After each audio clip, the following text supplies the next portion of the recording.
देखिए, मुझे ऐसे नेताओं के बयान पर हंसी आती है। जब ये सत्ता में, बहुजन समाज पार्टी सत्ता में थी, तब ये मिनिस्टर थे, तो 4 बार सत्ता में रहने के बाद ये बात याद नहीं आई कि हम उस चौपाई, उस दोहे को वहां से निकलवा दें जब पावर हाथ में था। सत्ता बेदखल हुए और सत्ता के लोलुप्त फिर भगवान राम की शरण में चले गए और भगवान राम की शरण में जाकर 5 साल फिर मलाई काटे और मलाई काटने के बाद अब जब सत्ता से बेदखल हुए हैं तब उनको रामचरितमानस की चौपाई याद आ रही है। ये पिछड़ों के साथ, दलितों के साथ, अल्पसंख्यकों के साथ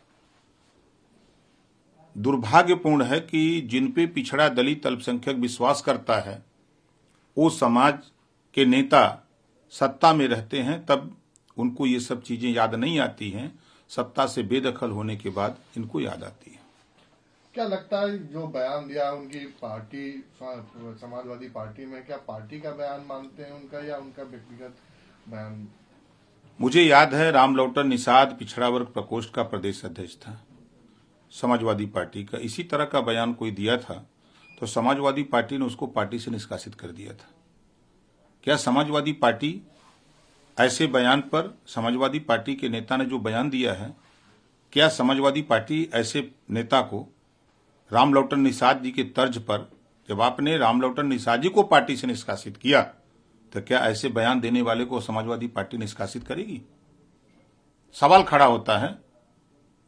लाखों करोड़ों लोगों की आस्था जुटी हुई है और आप इससे समाजवादी पार्टी का बड़े पैमाने पर नुकसान होगा। आने वाले दिनों में इसकी सजा समाजवादी पार्टी को मिलेगी। वो समाजवादी पार्टी के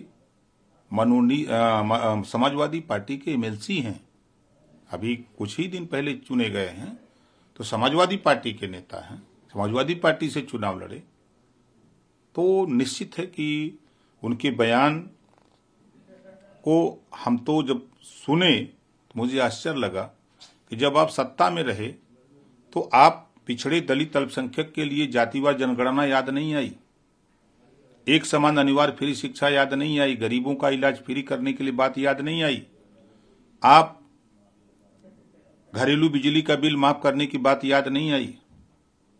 तब आपने बाबा साहब डॉक्टर अम्बेडकर ने जो समता, स्वतंत्रता, बंधुत्व और न्याय पर आधारित भारतीय संविधान लिखा है, तब उस समय आपको भारतीय संविधान याद नहीं आया जब सत्ता में आप रहते हो। तो ये मूल समस्या, बेरोजगारी जो बड़े पैमाने पर बढ़ती जा रही है, ये बेरोजगारी कैसे कम हो, इस पे बहस करने के लिए इन लोगों के पास, पिछड़ों के नेताओं के पास समय नहीं है। महंगाई पे बहस करने के लिए पिछड़े समाज के नेताओं के पास समय नहीं है। जो पिछड़ों के, दलितों के, अल्पसंख्यक के, चाहे वो असिस्टेंट प्रोफेसर की भर्ती का मामला हो, चाहे शिक्षक भर्ती का मामला हो, पिछड़ों के साथ उनका हक लूटा जा रहा है, इस पे बोलने के लिए समय नहीं है। लेकिन फिजूल के बयान, चर्चा में बने रहने के लिए ये इस तरह के बयान देते हैं लोग। चाहे बिहार के शिक्षा मंत्री हों, उन्होंने भी रामचरित, स्वामी प्रसाद मौर्य हों, इन्होंने भी रामचरित पे सवाल उठाए। ये भी कहा जा रहा कि कुरान, बाइबल पे लोग नहीं बोलते हैं और हिंदू धर्म ग्रंथों पे बोलते हैं। जानकारी ही नहीं है। सच पूछा जाए तभी संविधान को भी पढ़े हैं कि नहीं पढ़े हैं वही बता सकते हैं, और रामचरितमानस पढ़े हैं कि नहीं पढ़े हैं कि सुनी सुनाई बात कह रहे हैं। अगर वो कह रहे हैं उसमें गलत प्रिंट है या कोई भी बात है, तो जब ये सत्ता में थे तो सत्ता में पावर था, प्रदेश के मुखिया थे, प्रदेश की सरकार थी उनकी, तो मुखिया उनके साथ था, तो उस समय तो ये बात निकाल देना चाहिए ना। आज जो बात कह रहे हैं, एक बागेश्वर धाम के धीरेन्द्र शास्त्री हैं, वो भी आजकल टीवी पे बहुत छाए हुए हैं। उनको उनके खिलाफ भी लोग वो प्रोटेस्ट कर रहे हैं, शिकायत कर रहे हैं कि वो ढोंग कर रहे हैं। देखिए, कोई भी धर्म हो, मजहब हो, वो आपस में बैर नहीं सिखाता। अलग अलग हैं लोग, अलग अलग उनके सोच, उनके विचार, जनता को समझाने का प्रयास लोग करते हैं कि मानव जीवन है, मानव जीवन में हम आए हैं तो कुछ करके जाएं, कोई ऐसा काम न करके जाएं कि जाने के बाद भी आपको समाज में लोग गाली दें, तमाम तरह की बात आपके ऊपर कहें। तो उनको अपने अपने हिसाब से लोग समझाने का प्रयास करते हैं। और देखिए, सबके चश्मे अलग अलग नंबर के, अलग अलग चश्मे से अलग अलग दिखाई देता है। तो इन लोगों के जो चश्मे हैं वो गलत कंपनी में बन गया है।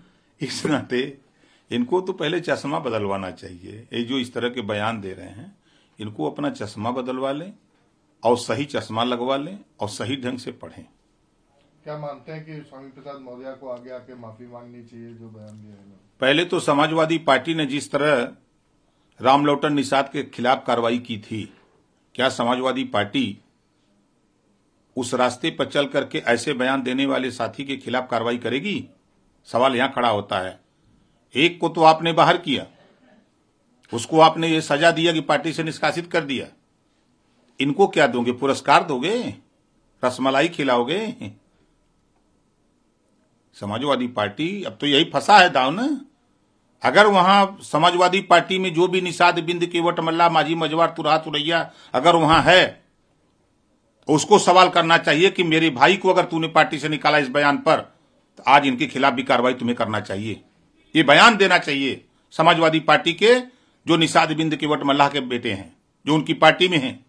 एक भाई के साथ अन्याय हुआ, तुम बहुत खुश हुए कि एक भाई चला गया, कल 13 नंबर होगा, परसों 13 नंबर होगा। इस नाते कार्रवाई एक समान होनी चाहिए, छीन करके नहीं होना चाहिए कि वो कमजोर था तो उसको झटक दिया आपने, और इनको भी झटको।